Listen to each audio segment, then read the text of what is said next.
Hello and welcome to another Innovator interview on Earth911's Sustainability in Your podcast. I'm Mitch Ratcliffe, your host, and we're going to talk about polystyrene today. We're joined by Mark Marrinozi, who is the Vice President of Marketing at World Centric. It's a B Corporation, that is a public benefit corporation that's done some fantastic work with advocacy about food packaging, but they've also stepped in to carry a line of products that are completely compostable. That are alternatives to the kinds of polystyrene packaging you see in a lot of fast food joints today. And they are designed to be earth friendly. But you all, Mark, welcome to the show, by the way. You're working on polystyrene awareness. Tell us about polystyrene and the health threats that it represents when we use it as food packaging. You bet. First of all, thanks for having me on the program. So polystyrene is probably most commonly known as styrofoam, but it is also known as the number 6 plastic. When you see those little triangles that are out there on a whole variety of things, most commonly what you're going to see is a little triangle with arrows on it with a 6, and it has a PS underneath it. Right. That PS means polystyrene. And polystyrene comes in a number of forms, either rigid or foamed. Mm-hmm. The most common is expanded polystyrene, or EPS, which is, as I mentioned, known as styrofoam. You find it everywhere. It's in sheets that are in walls of homes for insulation. It's in packing peanuts. It's in injection molded products like plates and cutlery. Mm-hmm. It's in aspirin bottles. It's in compact discs and DVD discs. It's coat hangers. I mean, you name it, toys. And clamshell food containers. Exactly. Now, so why is it bad? And what is it about styrene in particular that makes it bad? Well, it's an extremely durable product. Mm-hmm. It has the ability, even despite when it becomes litter into our environment and the elements, wind and sun and ocean currents break it down, as it degrades, still stays within its general form, just in smaller and smaller and smaller pieces. Mm-hmm. It will also leach, and that leaching is primarily creating carcinogens such as styrene and benzene. And there are many studies that show that those elements, when they get into the human body and into animals and plants that we eat, that it becomes pervasive and it suddenly becomes either a chemical that will disrupt all sorts of things in your immune system or in your organs, or it will simply continue to break down and become the microplastics that sadly all of us have in our bodies, in our bloodstream, and all over in the environment. So, that durability that made it such an amazing plastic, when it first started really getting commercialized back in the 40s and 50s, has now become something that is, a carcinogen. It's becoming litter, and it really poses a fundamental risk to humanity. And I might say not only in its use and disposal, but even in the manufacturing. Right. In the manufacturing of polystyrene, which is the 5th largest industrial producer of hazardous waste, that manufacturing in and of itself also releases pollution in the form of emissions, in the form of toxic chemicals that are used in the process of making it, that mm-hmm. also get into the environment. So styrene in particular mimics estrogen in the human body and can cause all sorts of imbalances. And does that leach out when we put warm food into a clamshell container? Yeah, so there's studies that really come to lead that the styrenes can leach out. They also leach out when they get into plants and animals that we eat. But ultimately, that styrene, as you mentioned, it mimics estrogens. And so what that does is it causes your body to think that it should be doing certain things in terms of hormonal functions when it shouldn't. So it can lead to problems with your thyroid. It can lead to potentially cancers. It's believed that it's a contributor to breast cancer and prostate cancer. There's evidence that the chronic exposure will lead to liver damage as well as nerve tissue damage. And the part of the problem with this is it's also become so pervasive. It's even starting to affect not just adults, but even fetuses, even young children. So to where you can't get away from it anymore.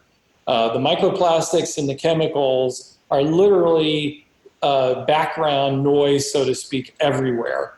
So, the more of it that is added to the environment, the worse that things will become. And so, go ahead. And the thing is that we add it to the environment constantly. In California, you had actually a stat I hadn't seen is that only 0.2% of the polystyrene food packaging in California was recycled in 2004. So 99.8% of this material is still out there in the environment because it doesn't break down. Well, the 0.2% is quite simply because the majority of polystyrene that's used in food packaging has food residue on it. So even when there are facilities, there are very, very few facilities in the United States that can actually take polystyrene and do some processing to it. And it's typically a post initial use processing to where it's used for a down cycle type of a product. It's not an upcycle type of a product. So it's usually used as an additive in other plastics. Right. And those plastics are rendered impossible to recycle. But part of the reason why it's so little of it is capable of recycling is also not just because of the lack of infrastructure to recycle it, but because most of it is contaminated with food residue. So anytime you have any type of food packaging that's made from plastic and it has food residue in it, it is immediately contaminating the recycling stream. Right. Let's say that you have a clamshell container and it's not even expanded polystyrene. Maybe it's a clear plastic rigid form of polystyrene. That, you might get a cake out of it, or you might get a sandwich out of it in your local grocery store. You grab that and go. And you go and eat it, and there's some residual of that cake in there, or there's some leftovers of the sandwich. And let's say you don't finish that, and you put it in the recycling bin. And we all do wish cycling. You wish that container that's a number 6 polystyrene rigid container that has food residue in it is going to get recycled. Well, your wish is not going to happen. What happens is it gets to the recycling facility. As it goes through the high-speed systems that they have, anything that has food residue is immediately kicked out, and it ends up in a landfill. And that's, the sorting is one thing. The other is the economic viability of recycling expanded polystyrene, because most of it's air. And so you can spend $1,000 to get roughly $400 worth of materials out of it. And that makes this both impractical and uneconomical, as well as the fact that we don't have a good sorting system to identify and capture this stuff. So clearly, the easiest solution here is to get this stuff out of the system. So why is it that so many states have had legislation proposed about this, but so few have adopted bans on it? There are many cities in the United States that do ban this kind of packaging, but why hasn't this been able to get hold and turn into a regulatory regime to prevent this kinds of pollution? Well, that's a really good question. I would say it's a combination of things. There's no one smoking gun. First of all, you have the plastics industry, and they're extremely well entrenched. They have very deep-pocketed lobbyists, both at the state level and at the federal level, that are spending a lot of money on the part of the members of their organizations to fight back on styrofoam bans, fight back on plastic bag bans, fight back on disposable plastic bans for cutlery and straws. I I happened to go to one of those organizations' annual meetings earlier this year, and sat in as their lobbyist, gave a presentation and talked about all of the pending legislation around the United States. And the comment that he made was, there's even states where they saw as previously friendly to the petroleum plastic-based packaging industry, they now see as not so friendly. And I remember hearing that, and the hair on the back of my neck standing up, thinking, wow, that's how they look at it. They don't look at it as, we need to transition out of utilizing this material. They see it as, we have to fight tooth and nail for our continued way of doing business. So, Mark, what I hear you saying is, just like in the oil industry, there's a subsidy and a lot of defense of the business in place already. So, how can consumers lead business to the right decisions? Because they're the ones who are out buying the fast food. They're the ones buying the salad or buying the sandwich in the number 6 plastic. What are the options that they should be considering and pointing businesses to? And I know, of course, World Centric provides some of that. So let's disclose that clearly as we say so. What should people be suggesting? Well, first of all, I think consumers, if they just take a little bit of time to educate themselves, will learn quite a bit about the restaurants and grocery stores and coffee shops in their community that are committing to using alternatives to polystyrene and alternatives to other materials such as wood fiber as well. Sure. I'll give you a perfect example, which is, with a coffee shop. In the U.S., we currently cut down about 20 million trees a year, and we pump about 231,000 barrels of oil out of the ground to make the coffee cups that we use when we go to our coffee shops and we don't have a reusable coffee mug. Yep.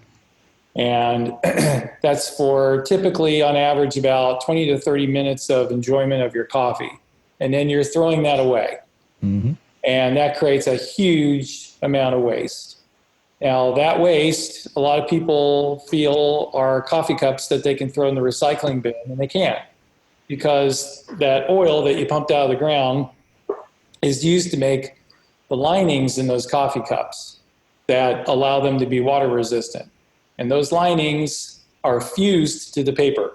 And also, most of those cups are made out of virgin wood fiber. And those trees are cut down, and they take on average 50 to 100 years to regenerate. They have a cup that is made from a tree that's going to take a long time to grow again, and a limited precious resource we pump out of the ground for 30 minutes of enjoyment. It gets thrown into the recycling with people thinking it can get recycled, and it can't, because there's only 2 facilities in the United States that can unfuse the plastic lining from that virgin wood fiber. So it ends up going into a landfill.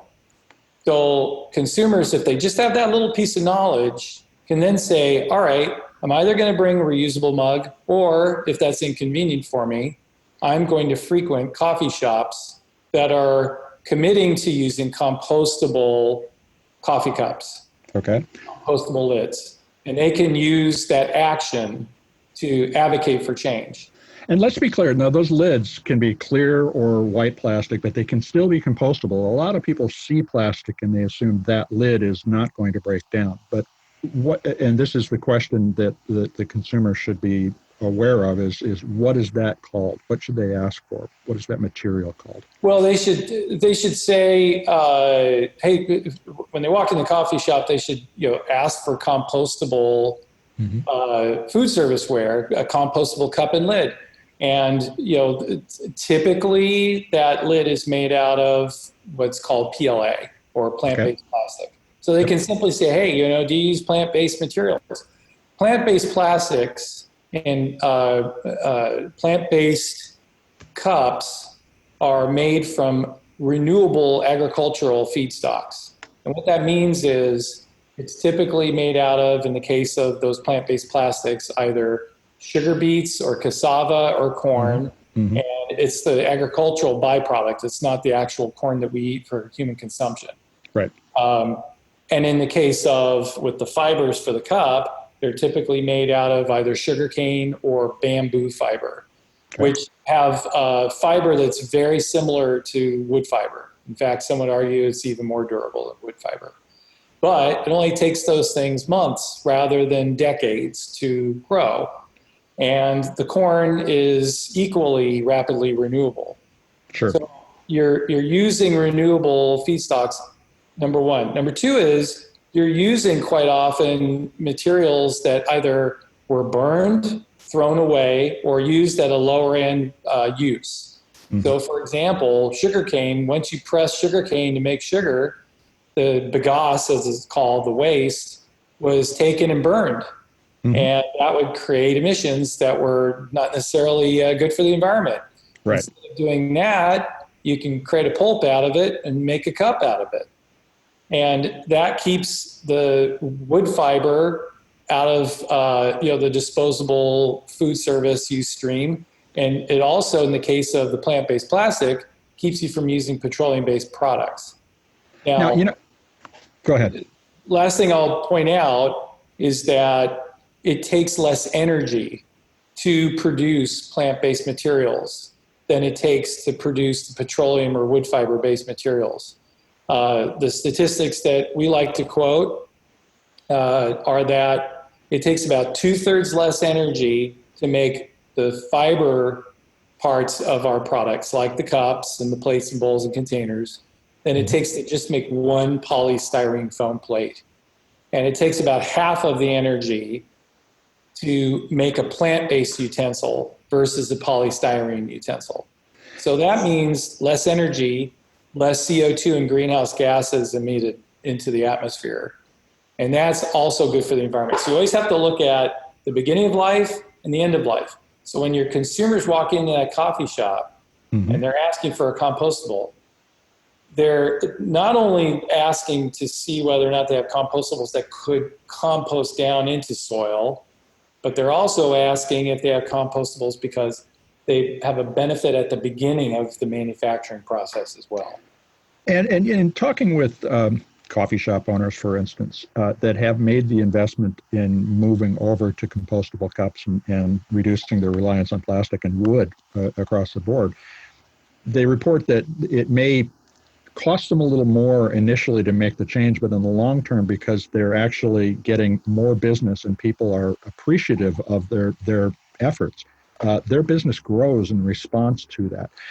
Now, the economics, of course, have to all work out in the long term. Do these things cost more on a per unit basis, or are they cheaper? And it sounds like they should be cheaper and will be when we get to scale.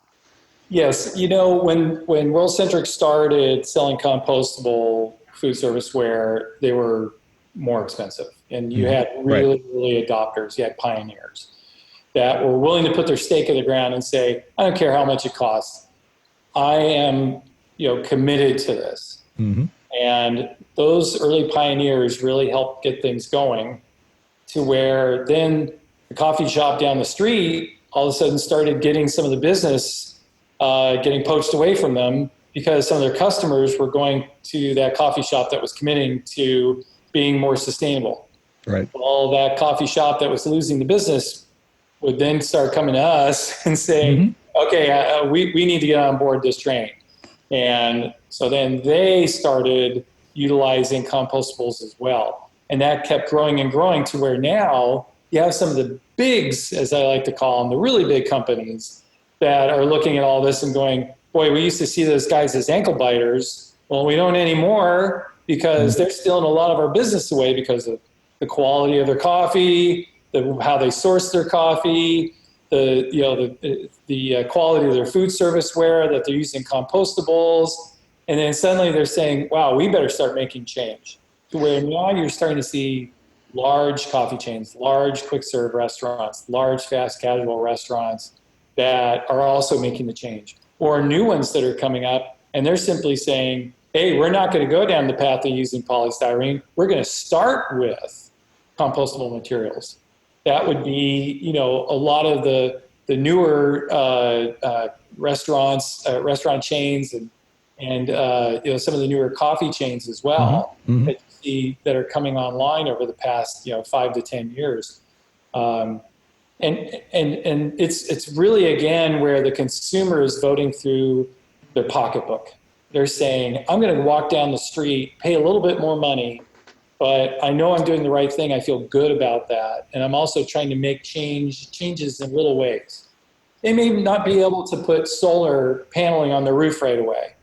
They may not be able to switch over to an electric vehicle right away, but they can go and buy a compostable cup instead of a polystyrene cup.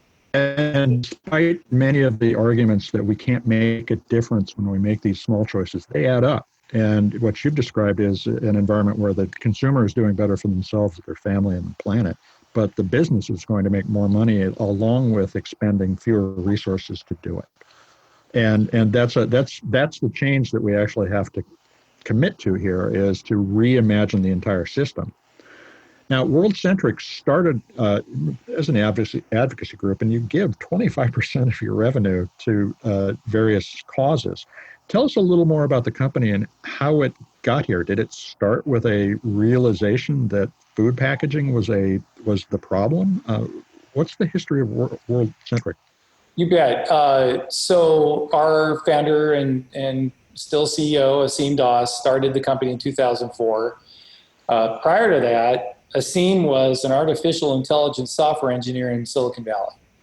And he was surrounded by a lot of consumerism, a lot of wealth, a lot of materialism. A lot of throwaway, too. A lot of throwaway, that's right. And so he launched the company in 2004, initially as a nonprofit. And what he was doing to start was he was hosting documentaries and speakers about really urgent issues around social, environmental issues and human rights. And in order to be able to have a nonprofit that wasn't going to have to constantly hold his hand out for getting money from foundations and constantly chasing after grants and whatnot, he decided that he would look for some products that the company could sell. And so initially it was actually selling fair trade goods. And then it started selling compostables. And Asim was really one of the first in the United States that started bringing compostables to awareness in food service. And he, it started becoming a self-sustaining organization by,